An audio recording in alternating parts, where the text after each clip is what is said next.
Hello students, today we are gonna study elementary operation on matrices. So basically there are three operations that we are gonna do on matrices. The first one is the interchange of rows or columns. What? Like if there is a matrix 1, 2, 3, 4 written over here, and as you can see this is a row 1 and this is row 2. And this is column 1 and this is column 2. So if we apply the elementary operation, row 1 is interchange, the interchange sign is this with R2, row 2, then it will become like this, that the first row will become second row and the second row will become first row. Likewise, if we do column 1 is interchanged with column 2, then it will become 2, 4, column 2 will become the column 1 and 1, 3. Okay, so we can do this type of elementary operation on any matrix. Why we are doing this, I will tell you later on. The second part says the multiplication of the elements of any row by a non-zero number. Like if this is a matrix A, then we can do like R1 changes to 2R1. What will write we here in the left side indicate that which row or which column is to be changed. Okay, like we have written R1 on the left side, then it means R1 will change into 2R1. It means the elements of R1 means row 1 will get multiplied by 2. Then it will become this matrix 2, 4. And the second row or any other row will not get affected. Okay, likewise we can also do in the column, like column 1 changes to column 1 upon 2, like we are dividing by 2 or we are multiplying by 1 by 2, then 1 by 2, 3 by 2, 2 and 4. The A matrix will become like this. Okay, we can do these types of elementary operations too. Now, the third one is the addition to the elements of any row, the corresponding elements of any other row multiplied by a non-zero number. It means like if we perform in this matrix 2R1 plus 3R2, like we have to multiply 2 in R1, row 1, and we have to multiply 3 in row 2, and then we want to add both these rows. Now the main thing is what we are going to do, write in left. Whatever we are going to write in left needs to be changed. Means if we write R1, so it can be read as R1 changes to 2R1 plus 3R2. What does it mean? Like 2R1 means 2, 4 only, and 3R2 means 3 0 9, 3 4 12. Now this is to be added in this, and which row is gonna change? R1. So it will become 9 to 11, 12 4 16. As I have told you, the other rows which are not written over here will not get affected. So row 2 will remain as it is. Okay. Main ये तीसरा वाला ही है, इसमें आप फिर से समझ लीजिए एक बार। अगर हमको ऐसा करना है कि कुछ इसमें मल्टीप्लाई करके इसमें जोड़ना है और चेंज हमको सिर्फ एक ही में करना है, तो जिसमें चेंज करना है वो हम लेफ्ट हैंड साइड लिखेंगे, और जैसा भी मल्टीप्लाई करना है दोनों में या माइनस कर देना है फिर दोनों को, वो साइन लगा करके हम इधर लिख देंगे। बस जो भी हम जिसमें चेंज कर रहे हैं वो हम इधर लिखेंगे चूंकि, तो इसके अलावा जो भी रोज या कॉलम है वो चेंज नहीं होंगे। कॉलम मैंने इसलिए बोला कि हम ऐसा भी कर सकते थे कि C1 changes to 2C2 plus 3C2 C1, तो हम कॉलम में भी वही चीज कर सकते हैं, रो में भी वही कर सकते हैं, बट एक साथ रो और कॉलम नहीं जोड़ सकते कि 2R1 प्लस 3C2, नहीं, इस तरीके से नहीं कर सकते। या तो रो जोड़ेंगे या column column. Okay, please pause the video to note it down. Now let's study invertible matrices. So what do you mean by invertible matrices? Actually, those matrices are called invertible matrices of which their inverse is possible. What do you mean by that? Like if A is any square matrix, then if there is any other matrix B such that their product or their multiplication gives you I. What is? Identity matrix or unit matrix, and the order of this matrix should be same as the order of A or B, or B into A is also I. Then B is called inverse of A. क्या मतलब कि अगर कोई ए matrix है तो उसका inverse तभी possible है जब कोई एक अदर मैट्रिक्स बी ऐसी है कि उनका मल्टीप्लिकेशन आपको आइडेंटिटी मैट्रिक्स दे रहा है, चाहे वो प्री मल्टीप्लिकेशन हो चाहे पोस्ट मल्टीप्लिकेशन हो। ठीक है, ये बात आपको ध्यान रखनी है, हर मैट्रिक्स का इनवर्स पॉसिबल नहीं है। अब क्वेश्चन आता है कि you have to find the inverse of a matrix by using elementary operations. तो जो हमने इसके पहले पढ़ा था एलिमेंट्री ऑपरेशंस, उन्हीं का यूज होगा किससे, एक इनवर्स निकालने के लिए। तो please pause the video to note it down. Find the inverse by using elementary operations. Now we have this matrix of which you have to find the inverse. For this you can do either elementary row operations or elementary column operations. You can find the same answer by using any of those, but it's up to you what you are gonna use. But sometimes in questions it is mentioned that you have to use elementary row operations or elementary column operations, so do accordingly. So let's see this. Let this matrix is A. Okay. If you are doing elementary row operations, then you have to write down like this.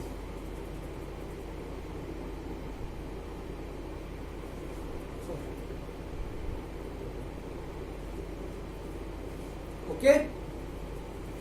And I's order should be same as the A. And A order is 2 cross 2, or it can be said 2. Okay, so it means that we are using elementary row operation.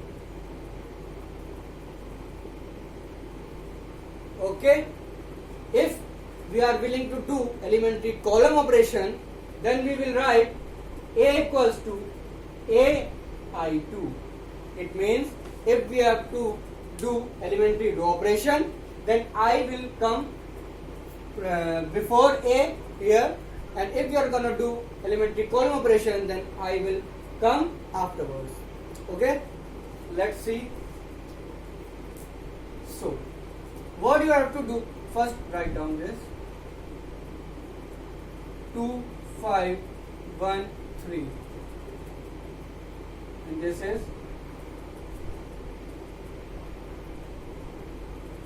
as you all know this is a unit matrix, so it should be like this, and this A will be same as it is. Okay, now you have to do certain elementary row operations to make this matrix as a unit matrix. Like you have to make this is 2 1 5 0 1 into 0 and 3 into 1. ये वाली matrix जैसे unit matrix में convert हो जाएगी sorry, तो same matrix जो ये बन के आएगी वही एक इनवर्स कहलाएगी. तो करते हैं कैसे? हमें पता है कि जो आइडेंटिटी मैट्रिक्स या यूनिट मैट्रिक्स होती है उसमें सबसे पहले ऊपर 1 आता है, यहाँ पे 2 है, बट आपको ये दिख रहा है कि अगर हम इस रो को इस रो से इंटरचेंज कर दें तो 1 ऊपर आ जाएगा. No R1 is to be interchanged with R2. Okay, आप इस तरीके से लिखा जाएगा. R1 ऊपर आया, R2 नीचे चला गया, और सेम चीज अप्लाई होगी इधर भी. ये 0 1 हुआ और 1 0 नीचे.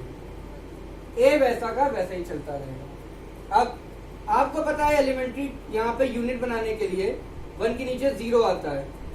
अब इसको 0 कैसे बनाएंगे? तो देखिए आपको चेंज किसमें करना है, इस रो में. तो R2 चेंज होना है, तो R2 लेफ्ट हैंड साइड आएगा. अब R2 में अगर हम देखिए R2 में अगर हम जोड़ दें कितना, -2 ऑफ R1, पहले हम -2 का मल्टीप्लाई करेंगे तो ये -2 हो जाएगा और ये +2 है. फिर दोनों को जोड़ देंगे तो ये 0 बन जाएगा क्योंकि R2 में चेंज करना है. तो करिए, चूंकि R2 में चेंज करना है तो R1 हम पूरा का पूरा वैसे ही लिख देंगे. अब R2 में चेंज कर रहे हैं तो क्या होगा, 2 प्लस 1 इंटू -2 दैट इज -2. 2 -2 0, और 5 क्या चेंज होगा, R2 plus -2 into 3 that is -6. 5 -6 -1. Same चीज इधर लगेगी, क्योंकि R1 चेंज नहीं हो रहा है तो वैसे का वैसे ही लिख दिया. R2 चेंज हो रहा है तो R2 क्या होगा, R2 इसमें 0 के मल्टीप्लाई कुछ भी करेंगे तो वही बना रहेगा, तो ये तो 1 का 1 ही रहेगा. इसमें 0 में क्या होगा, 0 प्लस -2 इंटू 1, तो 0 -2 -2. अब देखिए यूनिट मैट्रिक्स पहुंचने के लिए आप कहां तक पहुंच गए, ये 1 हो गया, ये 0 हो गया. अब ये 0 चाहिए और ये 1 चाहिए. क्या करेंगे, अब देखिए इसको पहले या तो हम 1 बना लें या इसको बना लें. तो पहले हम इसको बनाते हैं 1. कैसे, अगर हम R1 में चेंज करें, क्या R1 प्लस 2R2, देखिए -2 आएगा तो -2 3 से जुड़ेगा तो 1 बन जाएगा. सॉरी, यहाँ पे 0 बनाना है ना आपको, तो 3 कर सकते हैं. R1 plus 3R2. R1 में चेंज होना है, 1 प्लस 0 इंटू 3 0, 1 प्लस 0 1, और 3 -3 0, और R2 वैसा का वैसा ही बना रहेगा. अब वही चीज अप्लाई इधर भी होगी, क्योंकि R1 में चेंज होना है, तो 0 प्लस 3R2, 3 0 प्लस 3 3, 1 -2 इंटू 3 -6, 1 -6 -5, और R2 में कोई चेंज नहीं होगा तो ये वैसा का वैसा ही बना रहेगा. यहाँ भी ए रह गया था. ठीक है, अब देखिए आप यहां तक पहुंच गए. अब आपको सिर्फ ये -1 की जगह +1 कर देना है. तो -1 की जगह +1 कैसे होगा बताइए, -1 की जगह +1 कैसे करेंगे इसको. अब आपको पता है यूनिट मैट्रिक्स में यहाँ पे सिर्फ 1 आ जाए तो काम बन जाएगा आपका, यूनिट मैट्रिक्स मिल जाएगी। तो क्या करें, सिंपल सीधे R2 में या सेकंड रो में -1 का मल्टीप्लाई कर दें। तो ये यहाँ पे देखिए इस जगह R2 में अगर हम -1 का मल्टीप्लीकेशन कर दें तो क्या हो जाएगा, R1 तो वही बनी रहेगी क्योंकि जिसमें चेंज होता है सिर्फ वही चेंज होगी, बाकी किसी में नहीं। तो 0 में -1 0 और -1 में -1 बन गई आपकी यूनिट मैट्रिक्स। सेम अप्लाई इधर होगा, क्या रो 1 में कोई चेंज नहीं, रो 2 में -1 का मल्टीप्लाई, तो ये हो गया -1 और -2 इंटू -1 +2। अब आपको जैसे ही ये वाली मैट्रिक्स लेफ्ट वाली यूनिट मैट्रिक्स मिल जाती है तो आप लिखेंगे दिस इंप्लाइज, देखिए आपने क्या पढ़ा था, ए बी इक्वल्स टू आई और बी ए हो जाए तो बी मैट्रिक्स उसकी इनवर्स होती है। तो देखिए ये है आई, ये है ए और ये हो गई B. Okay, this implies B is the inverse of A, so A inverse will be 3 - 5 - 1 2, ये ठीक है। तो एक बार प्रोसेस फिर से समझते हैं। आपको क्या करना है, अगर एलिमेंट्री रो ऑपरेशन लगा रहे हैं तो A = IA लिखेंगे, I को पहले लिखेंगे। अगर एलिमेंट्री कॉलम ऑपरेशन लगा रहे हैं तो A = AI लिखेंगे, I को बाद में लिखेंगे।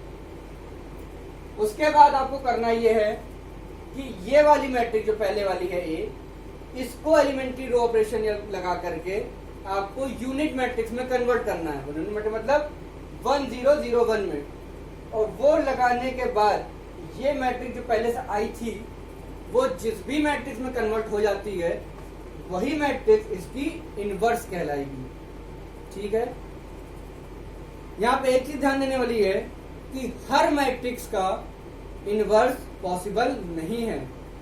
तो कैसे पता चलेगा इनवर्स पॉसिबल नहीं है कि नहीं, तो ये चीज ध्यान दीजिएगा और नोट रखिएगा कि अगर एलिमेंट्री ऑपरेशन करते वक्त किसी भी स्टेप में कहीं पर भी पूरी की पूरी रो या पूरे के पूरे कॉलम में सारे एलिमेंट 0 हो जाते हैं, मान लिया 0 आ गए, तो आप सीधे लिख देंगे कि inverse of this matrix is not possible.